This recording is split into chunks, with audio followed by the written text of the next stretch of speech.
the remains of 2,411 unborn children.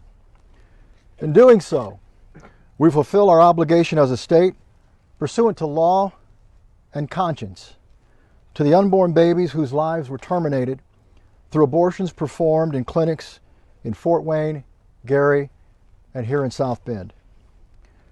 Although these abortions took place from 2000 to 2003, until today, the remains had yet to receive an appropriate resting place.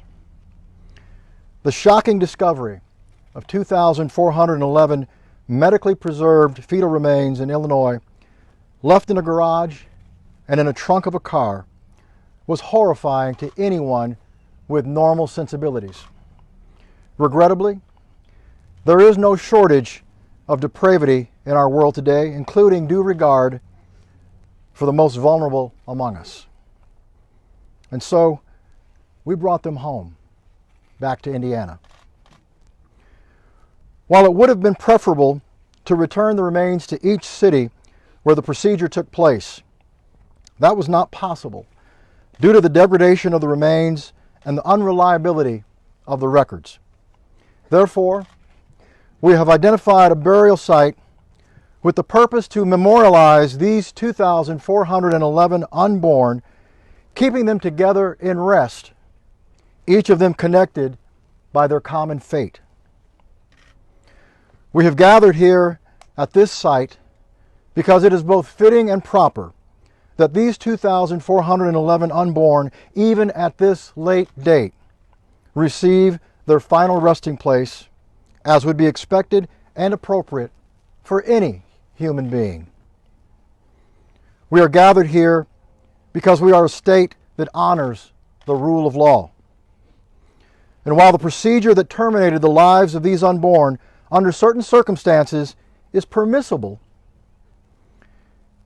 under the law, it is also appropriate and mandatory that all reasonable measures be taken to safeguard the health, safety, and welfare of any woman who contemplates this procedure.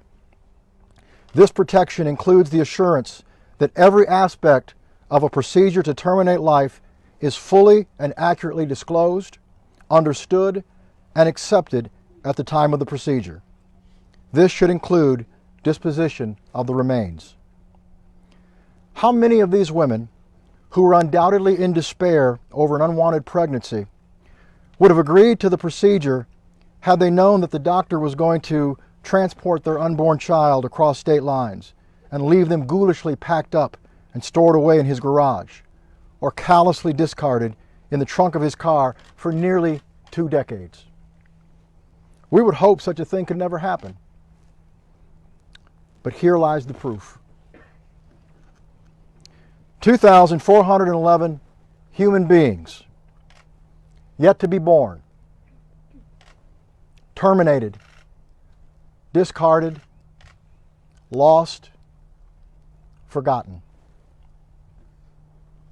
But friends, we will not forget. We will fulfill our obligation under Indiana law, the law that requires burial or cremation of human remains resulting from an abortion procedure. We therefore honor and memorialize these unborn, that their lives be remembered not for their brevity, but for how their discovery has impacted our collective conscience. We will remember them as well for the potential that each one of them possessed that has now been lost, unfulfilled in this earthly life. Each of these 2,411 was a life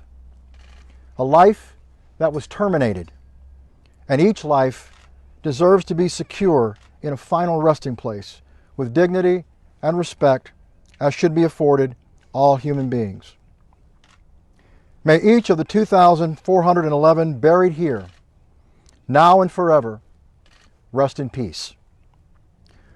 Please observe a moment of silence for the quiet reflection of your own choosing.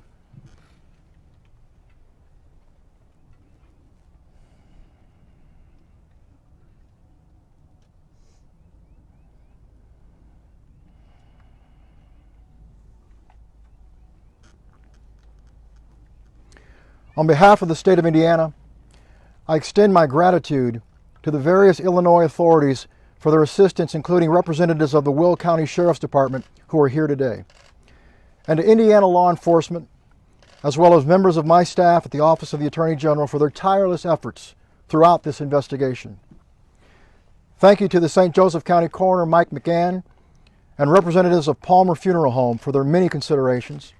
And thank you also to many more across this state who made generous offers of assistance. And finally, I'm grateful to you here in attendance to personally honor and memorialize these 2,411 precious unborn, who now serve as a reminder of the fragility of life and our obligation as a state and as a nation to preserve human dignity and respect for all. This concludes our service on behalf of the state of Indiana. This burial site is open to the public under the care of the cemetery. Following the removal of our podium, anyone present may offer respect to those interred here as you may choose. Thank you very much.